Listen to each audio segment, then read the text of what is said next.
Hello and welcome back to another episode of Ask George after a brilliant fourth day for England in Multan. George, how was that? Firstly, that, and secondly, look, this is the first time I think I've worn glasses on this. I've only just started to need to, and I just realised I couldn't see the screen. You were all blurred. Now you look, chiselled and handsome again. Um, what, what were you saying? What a ridiculous day! I mean, what a ridiculous day of cricket. They're a ridiculous team. In fact, there's two ridiculous teams, but in different ways. Honestly, how many teams in Test history could have contrived to get a victory from in this position in this game? You know, I'm not the most massive fan of everything about this management duo, but Lord, there is quite a lot to like. And to get to a position where a win looks likely, having conceded 550, I mean, it's pretty unusual. And to potentially win by an innings, to score at nearly six and over while getting 800. This stuff doesn't happen in real cricket. It doesn't happen. To get 300. But anyway, we're seeing things that we've not seen before. It's an incredible performance, and it was a real joy to be there. And you know what? It's still not a great wicket. It's incredible that we're in a position where there's probably going to be a resounding result early on the fifth day. So England deserve a huge amount of credit, and obviously Pakistan, bless them, are a bit of a shambles. On Pakistan, the first question: are we witnessing a systematic meltdown of a cricket team because of vested interest in chairmanship/captaincy that's starting to reflect on the field? I think there's a bit more to it than that, isn't there? Look, I think you got to acknowledge that Pakistan were in the international wilderness for a while, and that cost them financially a huge amount. Because of that, there hasn't been the investment in infrastructure and domestic cricket that there might have been. There's also been the alienization from India, which has hurt them economically and in terms of experiences that might have developed their cricketers. Um, and yes, the political nonsense that's gone on as well.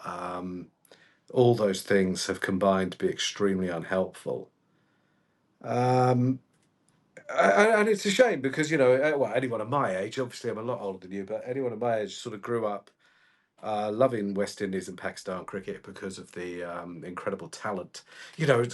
Watching Abdul Qadir years ago, crikey, he was just about the only leg spinner in the world for years, and he was brilliant. And obviously Imran Khan, reverse swing bowling and all these things. There was so much to enjoy about Pakistan cricket for so long, and I don't think anyone particularly enjoys seeing them like this. Don't know how bad it is. I hadn't really thought about it. There's obviously quite a lot wrong, but I mean, I don't know that it's need be terminal in the way that it feels like it is in the Caribbean. And even in the Caribbean, I think it could be turned around with enough love and nurture. But I don't. I think it would be simplistic just to blame these recent events and the current chair and the current captain. That would be simplistic. It was a really interesting point made on commentary actually today is that we're so used to seeing the up and down nature of Pakistan cricket, but there's a bit of a worry that it's all down at the moment. Yes, They're they're predictably bad. predictably Yeah. not good. Yes. Clark Baxter asks, how poor have Pakistan been over the last 2 days? It's more a question of England being really good. The seamers, a couple of the seamers, Amir Jamal and Naseem Shah bowled really, really well. I thought they bowled really well. I don't think people shouldn't forget that. But when you've got fielders who behave as if they've got flippers instead of hands, when it's that hot, when you're playing against two of England's, I don't know, certainly Root is. You could argue about whether he's the best batter England have ever produced, and Harry Brook is his accomplice, and at this stage looks very much on the same trajectory. Early doors, I know. Um, there was a lot to like about England. Pakistan's spin bowling is at the lowest level I could ever remember it being, and I don't quite understand why. They're not getting the specialist coaching, I suspect. Why is that? Cynics would say they haven't been the same since you haven't been able to bowl the Doosra. But you know what? Someone like Shaftab, who's obviously a very good cricketer, one of the best fielders Pakistan have ever had, he's gone backwards as a bowler. Why has that happened? Obviously, today they were without their leggy because he was in hospital unwell. That's unfortunate. But I'm not sure that it obviously made life more difficult for the seamers who remained. But it didn't look like he was going to be much of a threat, did it? Let's be honest. He had had a bit of a shocker up to this point. He was bowling very poorly. So that's a concern. But I do think the seamers, a couple of the seamers in particular, bowled pretty well. And then when they batted, maybe the ball was starting to do a little bit. But there was some. I mean, Shah Massoud's innings was awful. It was awful. I guess he's rattled, physically tired, but he wafted outside off stump. He was lucky to last as long as he did. And when you're captain who's lost 5 in a row, you need to knuckle down and do a bit better. So they haven't been great, and I don't want to make excuses for them, but I do think it was a day when England are doing things which just not been done before. And I know people hate that, and you know, some people would rather. It seems that they think their heart would stop if they gave England praise. Yeah, but actually, they scored 800 in 150 overs. I mean, for God's sake. It's mental what they're doing. And to take 20 wickets, if they do, on this surface, bloody hell, they deserve a lot of praise, eh? Absolutely, and one of those people is Joe Root. Will Cooling asks, what odds would you give on Joe Root being second or third place in the Test run scorers list by the end of this series, given the pitches? Oh, look, Oscar, I don't know how many behind he is to go second. Is it about 800, roughly? He's not going to get 800 in Yeah, two I think tests, so. even on these wickets. So, I'm not no, sure. no, but I suspect, who knows what's around the corner with any of us, but you would suspect that he would be second by this time next year, or by midway through the Ashes or something. And then who knows? I mean, it's the thing. I think he might. I think he's on 66 wins as a player, and a 67 probably tomorrow. And I think England's record might be something like 83.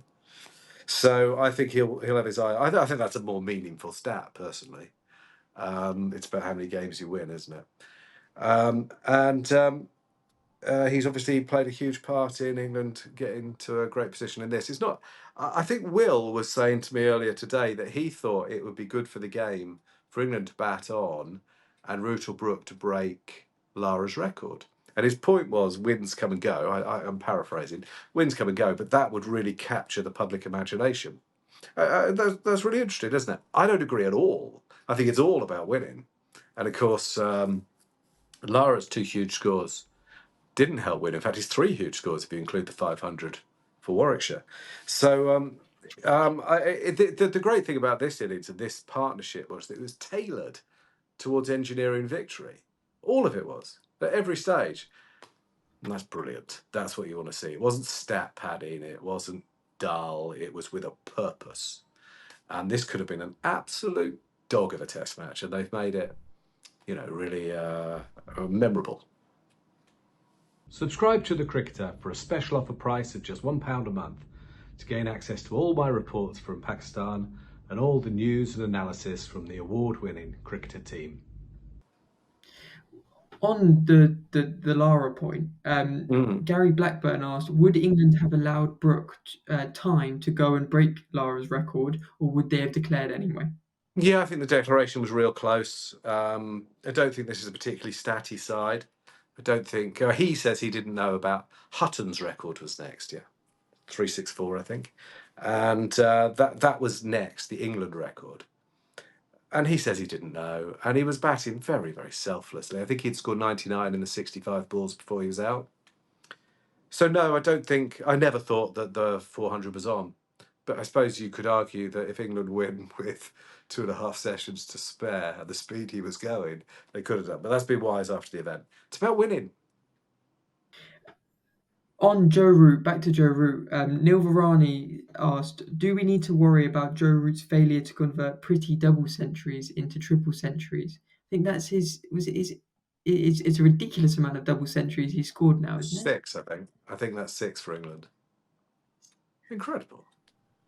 And he's Remarkable. averaging something like 66, 67 when England win test matches, which tells you how valuable his runs have been at times. So, yeah, I don't think there's too much to worry about Joe Root. Indisputably a great player at this stage, isn't he?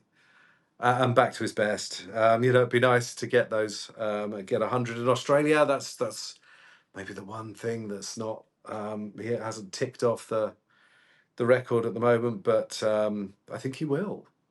I think he will. I think he'll do it. He's plenty good enough. No, nothing to worry about, Joe Root. Incredible player and so modest and humble. Do you know what? We were talking about this in the way back in the car. Terrifying journeys that they are, by the way. Um, and one of the things I so admire is he sort of allows everyone to talk about the end of his captaincy regime as if it was an utter shambles and awful and all the rest of it. He did quite a lot good as captain, you know. There were some really, really good days when he was captain. And it ended badly. It always ends badly. But it did end in COVID. I just he never uses that as an excuse, and I think they should use it as an excuse more because it was rubbish. You know, they turned up for that Ashes tour having barely netted. You know, lads, spread out, um, and let's play a Test series against Australia. Um, and he's never made any excuses about it. And he was so much better than anyone remembers, and that he never claims to be good. And today, when he was asked about himself, he's always like, "Oh, Harry Brook can be even better. It's all about Harry Brook. It's always about other people." It's a lot to like. It was said on commentary, it was said by others, but I thought a real mark of his character is that he was willing, with Ben Duckett being injured, to get the helmet on and be a close fielder after batting for that long. And he Really looked good point. exhausted yesterday when he did that interview. He did that interview, Yeah. and I was a bit worried about him actually because he looked so exhausted. But he was back today, scored plenty of runs, and then fielded close in. Remarkable. He does really love cricket. I mean, I know that you probably think they all do, but he really loves cricket. You know, who was telling me last night they bumped into him somewhere with Harry Brook, funnily enough, and he was trying to find a way into a ground somewhere to go and have a net on a day off. Um, he's still the little boy who is being called in when it's got dark. I mean, it's not a complete surprise that he's so good because he works harder than everybody else. I mean, they all work hard, obviously, but he's got a ruthlessness and a hunger. Just he loves batting. I think you get the impression that's the thing he'd most rather be doing. And, also the most, what's the word? The most unassuming of superstars. You think of other people who are famous sports athletes in the world right now. And I know there are lots of good ones, lots of very fantastic role models. But you would struggle, I think, to think of someone who is, oh, maybe you wouldn't, who is so good and so much at the top of their game and so humble and so keen to improve and get better. Very, very good combination. And I see a lot of the same characteristics in Harry Brook. Bodes well for England.